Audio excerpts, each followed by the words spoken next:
Hi everyone, the objective for this video is to address old Regents questions related to metallic bonding.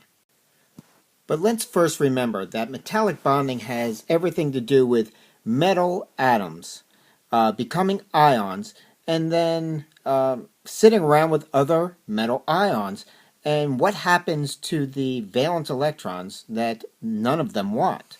So we can write the metallic ion like this, and they tend to take a solid structure, so they land in fixed positions. Now this positive ion, as we should remember, will have its neutrons in the nucleus, its protons in the nucleus, and all of the electrons that are not part of the valence shell. So each one of these positive spheres that I've drawn not only have neutrons and protons, but they do have the electrons that are not part of the valence shell. So let me now draw in those valence electrons.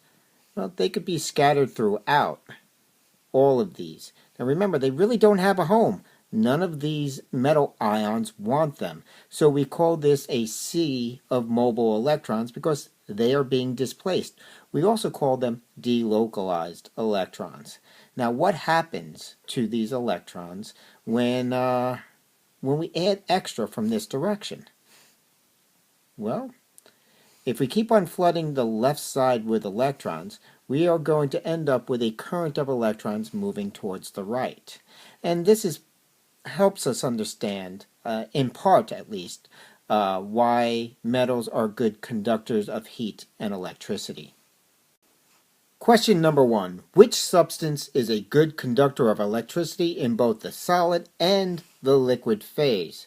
Now, we do know that ionic substances can conduct electricity, but not when they're solid. They actually have to be molten or dissolved in liquid in order to make their ions appear and conduct electricity. So, the only answer that would make sense here is metallic substance.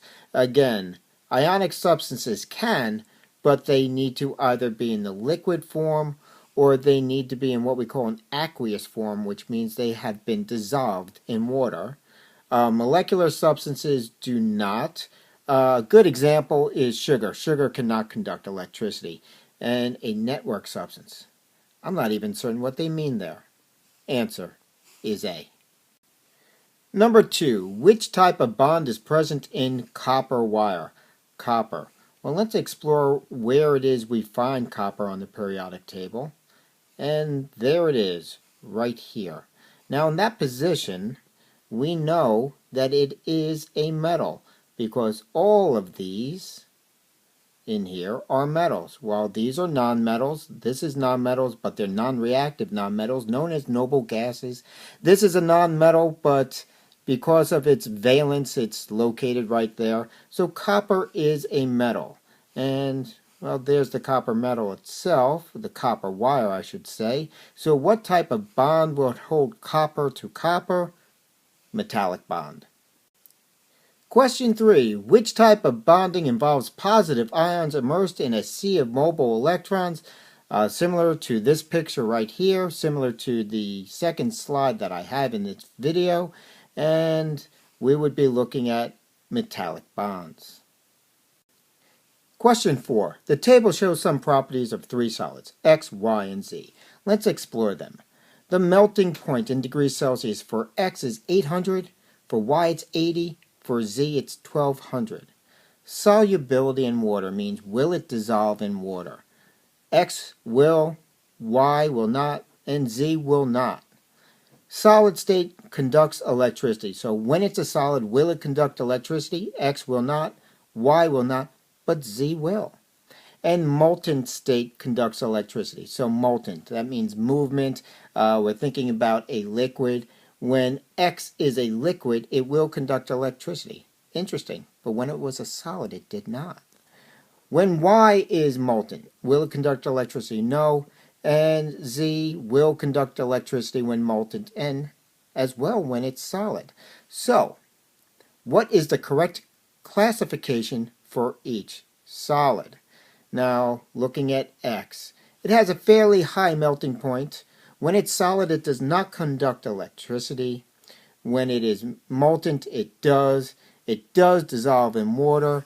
This is known as an ionic substance. So an ionic compound, because it has ionic bonds in it. Why? Why? It is a low melting point. It is not soluble in water. And in no way, shape, and form does it conduct electricity. And for that, we call this a covalent compound. And that's also known as a molecule. Now the last one. Very high melting point. Not soluble in water. And will conduct electricity when solid and molten. And this would be a metallic substance. So there are metallic bonds holding these together.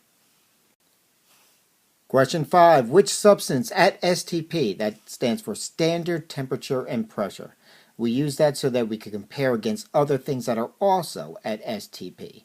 So which substance at STP conducts electricity? Because this substance contains mobile electrons. So we already have to think it has to be a metal. But that's not a choice.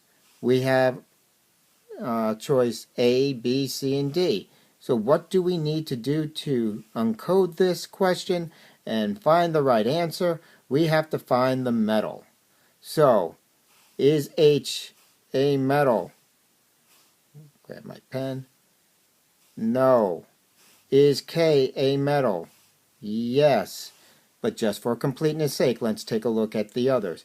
Is He a metal? No. Is Kr a metal? No. The answer is confirmed to be C. And last, conductivity in metal results from the metal atom having high electronegativity? No. These atoms do not like their outermost electrons, so why would they have an affinity for others, which is what electronegativity is? High ionization energy? Ionization energy is the amount of energy necessary to remove the outermost electrons.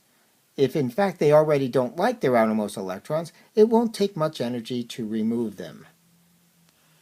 Highly mobile protons in the nucleus. Who cares? And last, highly mobile electrons in the valence shell. That is exactly the reason why metals are considered conductive.